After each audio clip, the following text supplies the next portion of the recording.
ખબર છે તને? ત્રણ સિંહોવાળી આકૃતિ. અચ્છા સ્વરા, તને એ ખબર છે આસામનું પાટનગર કયું છે? ઈસ્ટ.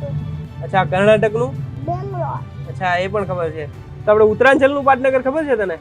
દેહરાદૂન. સ્વરા, દીકરી વિશે શું કહે છે તું? આજના યુગમાં માતા પિતાને એટલું કહેવા માંગુ છું કે માં દીકરીને ભણાવો, ગણાવો, એને સક્ષમ બનાવો, એને સુરવીરતાના પાઠ ભણાવો, એને તલવારબાજી કરતા શીખવાડો, એને પપ્પાની પડી નહીં પણ સિંહણ બનાવો, સિંહણ. અચ્છા સ્વરા, તારા માટે કેટલાક સવાલ તૈયાર કર્યા છે, મેં એના જવાબ આપીશ તું? હા.